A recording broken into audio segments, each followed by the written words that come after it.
So update muna tayo tol sa mga nakalipas na laban ng NBA. So ito nga, Timberwolves talo to sa Celtics kahapon. Ito yung score nila. Yung score niya ay 105 tsaka 107. At itong Maverick tsaka Miami Heat. Miami Heat ang panalo dito kasi 123 versus 118 lang siya. Raptor versus Cavalier. Panalo yung Cavaliers dito kasi 122 and 108 lang. So dito naman tayo sa kabilang panig. Ito yung Wizard 103 versus Pacers 115. So panalo yung Pacers 115. So ito namang Clippers 125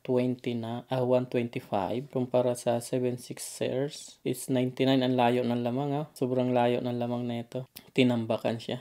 So dito naman tayo sa Heat 108 kontra sa Kings na 103. So ito medyo malapit lang yung lamang nito. So today ito yung maglalaban ngayon. Magic tsaka Hornets. So 4 PM. Tapos Raptor versus Piston at 4 PM. Clippers tapos Celtics 4:30 PM. So Knicks tsaka Nuggets is 6 PM. So itong Thunder tsaka Kings is 7 PM. So ito naman tayo sa kabila. So itong Pelicans tsaka Pacers 4 PM. Tapos Maverick tsaka Hawks is 4:30 PM. Trail Blazers it's tsaka Grizzlies is 5 PM. So Nets tsaka Warriors. Ito maganda-ganda laban na ito. Nets tsaka Warriors 7 PM. So meron nga tayong 1, 2, 3, 4, 5, 6, 7, 8, 9 ang maglalaban. Ngayon hindi ko alam kung ano yung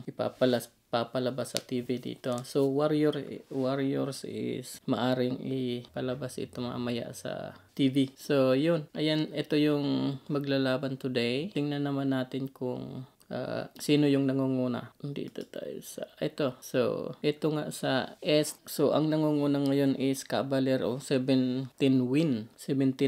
Tapos 1 losses lang siya. Tapos Celtics yung pangalawa, yung 14 wins tsaka 3 losses lang. Tapos yung Magic yung pangatlo, 11 wins tsaka 7 losses. Pang-apat yung Knicks 9 and 7 loss. So dito naman tayo sa Heat is pantay na sila, 7-7 na sila, 7 win and 7 losses.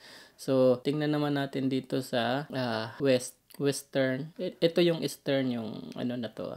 Ito yung Eastern. Ito naman yung Western. So nangunguna nga yung Warriors. Halos pareho sila ng record ng Thunder. So pero nangunguna number 1 ang Warriors, 12 win, 4 losses. Tsaka Thunder is 12 win, 4 losses. And Rockets is 12 win, 6 losses. Itong Lakers naman nasa pang-apat yung Lakers. So itong maraming may gusto na itong Lakers. Ito nasa pang-apat na siya. Hindi siya bad kasi nasa pang-apat pa lang. And then mayroon na siyang 10 win tsaka 6 losses. So itong Clippers 11 win, 7 losses. Tsaka yung Nuggets 9 win, 6 losses. Itong Grizzlies 10 win, 7 losses. Itong Sun nasa 8 na siya, nasa 8 na yung Sun, 9 win and 7 losses na siya. Tapos pang 9 yung yung Maverick, 9 win, 8 losses, tsaka Hart is parehas sila ng